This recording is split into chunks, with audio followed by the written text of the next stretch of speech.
Fear is normal. Fear is often useful. If we didn't have fear, we'd walk into traffic without looking or try and stroke a lion. We might jump off a building or step into the ring with a heavyweight boxer. In dangerous situations, fear works well to protect us. When we feel threatened, it's rational and reasonable to also feel fear. That's because the real purpose of fear is to ensure we survive. Our brains are hardwired for fear. It's an evolutionary instinct designed to protect us. Yet in modern times, our survival is rarely threatened in the same way as it was in the past. Thankfully, for most of us, our personal safety is no longer threatened on a daily basis. We're not running for our lives in the wild anymore. So what do we do now that causes fear to kick in? We might be walking down the street holding our handbag close because we fear it could be stolen from us. Fear makes us choose to walk down the main road at night rather than a dark alley. Both of those fear-based choices are reasonable and useful. The trouble is that humans also have the mixed blessing of anticipation. Fear can make us anticipate terrible things in our minds. We might dwell on things we've read or seen on TV. Fear of flying is a good example of this. Thankfully, most of us never experience a plane crash, but that doesn't stop many people from experiencing high anxiety when they fly. We can feel sick with nerves because we anticipate the worst, no matter how unlikely. Flying is in fact the safest form of transport. Just being fearful of something can provoke the same response as actually experiencing it. And don't forget that fear can be very exciting for some people. I mean, why else do people enjoy horror movies? Horror fans actually enjoy being afraid. They get pleasure from a hormone like adrenaline, which triggers our fight or flight response. In fact, our top 10 fears are surprisingly common, and they're not all that rational. They include things like fear of public speaking or spiders. These days, our daily fears tend to revolve around common things: paying bills, delivering presentations, job interviews, redundancy, and relationships. But if we accept that fear is a normal part of life, we must also accept that it's never going to disappear completely.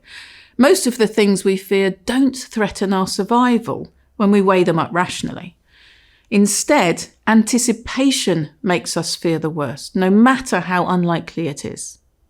Anticipation magnifies fears inside us, which has a knock-on effect.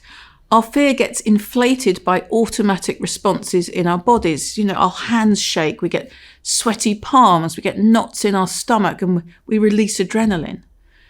And then we find ourselves in a self-perpetuating loop, a vicious circle that can be hard to break. Many fears centre on our thoughts about the future. Our anticipating minds cause us to fear things that aren't happening right now, or in fact may never happen. Fear and anxiety is often more to do with anticipation of a future threat rather than what's happening to you right now. I spend lots of time speaking at conferences.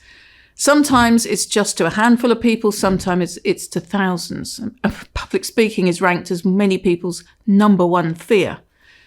But what is the real danger here? Our physical safety? Our survival isn't threatened by public speaking. Instead, our fear is all about anticipating messing it up or looking stupid.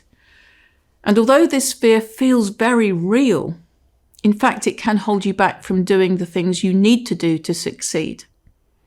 Once you enter this loop of spiraling anxiety and anticipation, you can become overwhelmed by fear, and that fear drives you to avoid perfectly harmless situations that make you feel frightened or anxious. It's hard to break this cycle, but there are ways to try. Let me just tell you this story. I have done so many things in my life that have scared me. I've been a rally driver, a boxer, a mountaineer, and I'm training to row the Atlantic. I've been homeless, I've been broke, I've been alone, I've been married, I've been divorced. All these things have scared me. I feel like I've practiced feeling fear so much that I've almost become accustomed to it. When you get accustomed to something, it doesn't feel so terrifying anymore. What I did to overcome my fear was to expose myself to it often. I embraced uncertainty and did it anyway, whatever the outcome.